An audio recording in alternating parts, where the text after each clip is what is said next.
des discussions qui ont lieu aujourd'hui, ces jours-ci, en Suisse, pour parler entre les États-Unis, l'Iran, etc. Je voudrais partager avec vous une pensée sur le sujet. Mais avant cela, nous allons demander maintenant à Freda de dire avec nous le chapitre 100 de Tehillim. Joignez-vous.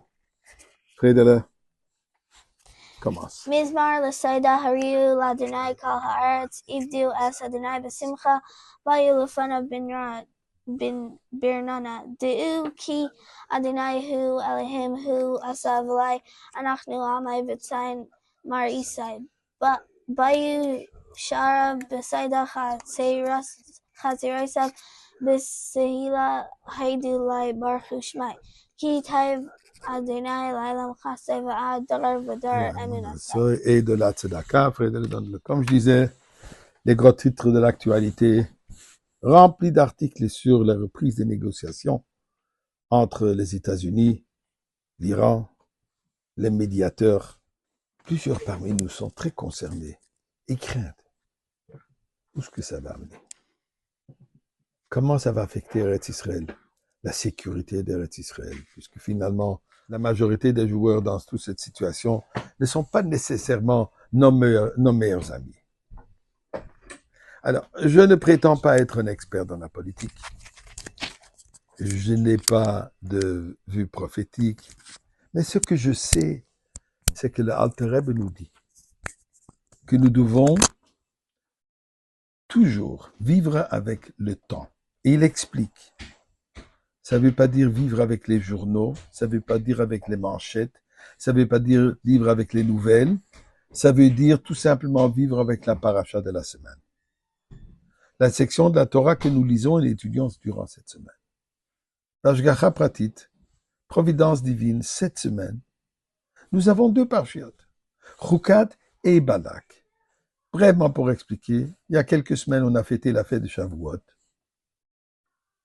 Vendredi et samedi. Donc, habituellement, samedi, on lit la paracha de la semaine, que dans ce cas aurait été la paracha d'Asso. Mais puisque c'était la fête pour nous, on a lu la section de la Torah correspondant à la fête de Shavuot. Mais en Eretz Israël, là où ils ne fêtent qu'une journée de Shavuot, Shabbat est un Shabbat régulier. Eux, ils ont donc lu la paracha de Nassau, ce qui a créé un décalage entre Eretz Israël et nous. Que pendant des semaines, ils étaient toujours une paracha d'avance. Alors, la semaine dernière, nous avons ici étudié Korach. Eux, ils ont déjà étudié Chukat. Alors, ce qui est arrangé, que cette semaine, pour nous, on aura Chukat, Balak ensemble.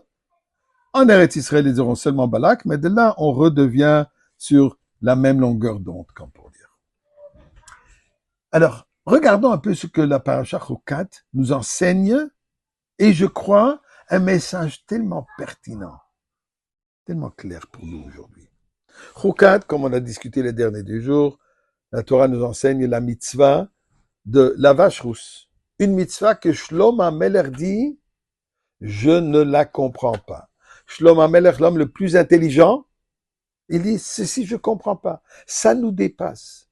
Ce qui veut dire par là, c'est pas un certain orgueil que moi je ne comprends pas. Ce qui veut dire par là que c'est une mitzvah qui dépasse la logique humaine.